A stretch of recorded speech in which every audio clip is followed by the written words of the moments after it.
రాజశేఖర రెడ్డి గారి 76వ జయంతి.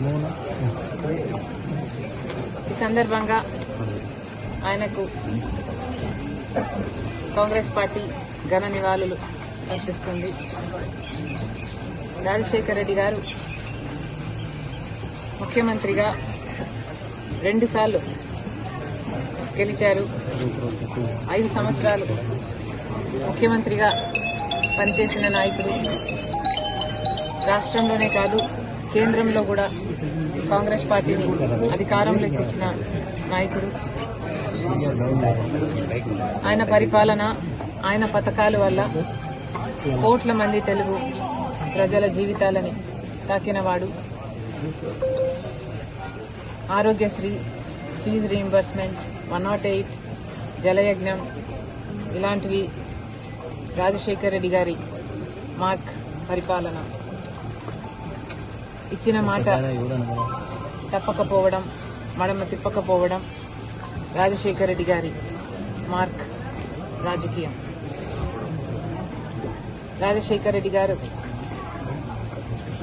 చనిపోతే ఆ బాధను తట్టుకోలేక, ఆ నిజాన్ని జీర్ణించుకోలేక ఆయన వెనకాలే దాదాపు 700 మంది ప్రాణాలు వదిలారు. అంటే ఆయన ఎంత గొప్ప నాయకుడో చరిత్ర చెప్పేసింది. అలాంటి నాయకునికి, మా నాన్నకి మనస్ఫూర్తిగా నివాళులు అర్పిస్తున్నాం. రాజశేఖర రెడ్డి గారి అభిమానులందరికీ మనస్ఫూర్తిగా నమస్కరించుకుంటున్నాం. ఈ సందర్భంగా రాజశేఖర రెడ్డి గారు ఉమ్మడి ఆంధ్ర రాష్ట్రానికి ముఖ్యమంత్రిగా పనిచేశారు. కాబట్టి హైదరాబాద్లో కూడా రాజశేఖర రెడ్డి గారికి ఒక మెమోరియల్ స్పేస్ ఉండడం సబబు. రాజశేఖర రెడ్డి గారు మరణించిన వెంటనే కాంగ్రెస్ పార్టీ అది కేటాయించినప్పటికీ ఇప్పటికీ అది అమలు కాలేదు. ఇప్పటికైనా ఇప్పుడు రేవంత్ అన్న గారు అక్కడ ముఖ్యమంత్రిగా ఉన్నారు.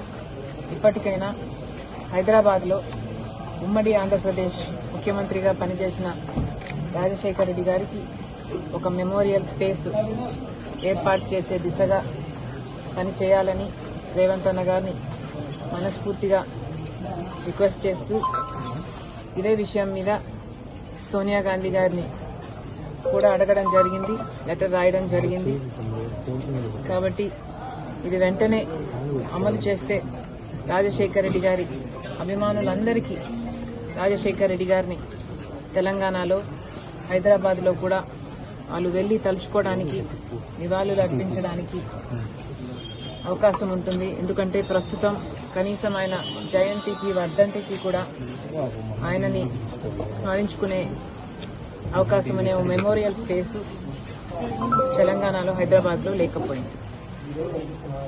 మరొకసారి రాజశేఖర రెడ్డి గారి అభిమానులందరికీ, ఇక్కడికి వచ్చిన వాళ్ళందరికీ, రాలేకపోయిన వాళ్ళందరికీ కూడా రాజశేఖర రెడ్డి బిడ్డ మనస్ఫూర్తిగా నమస్కరించుకుంటాం. Thank you.